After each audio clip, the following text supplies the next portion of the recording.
예, 안녕하세요. 조기현 변호사입니다. 많은 경우에 계약의 내용에 관련해서 서로 간의 해석이 다르다든지 혹은 그 바탕이 된 부분에 대한 이해가 다르다는 이유로 분쟁이 발생하곤 합니다. 원칙적으로 우리 민법상 계약은 낙성 불효식이기 때문에 특별히 종이에다가 쓰지 않는다 하더라도 양 당사자 간의 의사의 합치만으로 계약이 성립하는 것이 원칙입니다. 그러나 실제로 분쟁이 발생했을 때 어떠한 내용이 계약의 내용이 이루는지를 입증하기 위해서는 반드시 계약서가 필요하다고 할 것입니다.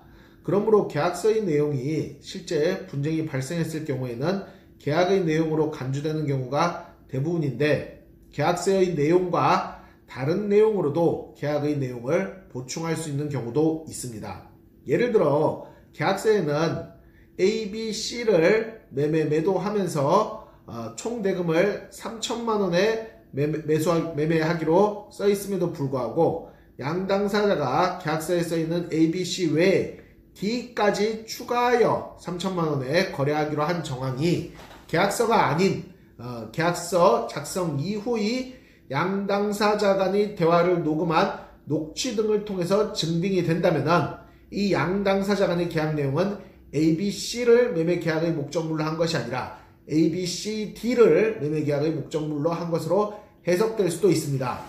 즉 여기서 제가 말씀드리고 싶은 것은 계약서는 계약 내용을 입증할 수 있는 가장 중요한 증거 중에 하나이기는 하나, 계약서와 다른 내용으로 계약이 체결됐다는 것을 입증할 수 있다면 또한 계약서 내용이 절대적인 것은 아니라는 것입니다.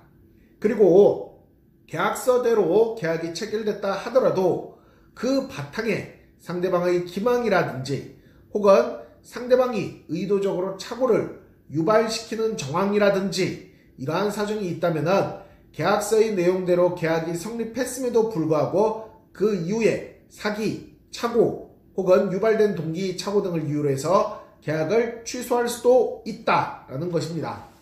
계약 관련 분쟁은 가장 일반적인 분쟁이긴 하지만 의외로 분쟁에 들어가게 되면 법을 모르는 비법조인들은 이 해석 자체를 올바르게 하지 못하여 충분히 자신에게 유리하게 활용할 수 있는 상황임에도 불구하고 적절한 대처를 못하고 결국에는 손해를 보는 경우가 왕왕 있습니다. 그러므로 계약 관련 분쟁이 발생하거나 계약의 내용 등에 대한 의문점, 계약의 해석 혹은 착오, 취소, 계약의 해지 등에 관해서 의문점이 있을 때는 계약 문제를 전문적으로 다룰 수 있는 변호사와 상담을 하기를 반드시 기억하셔야 할 것입니다.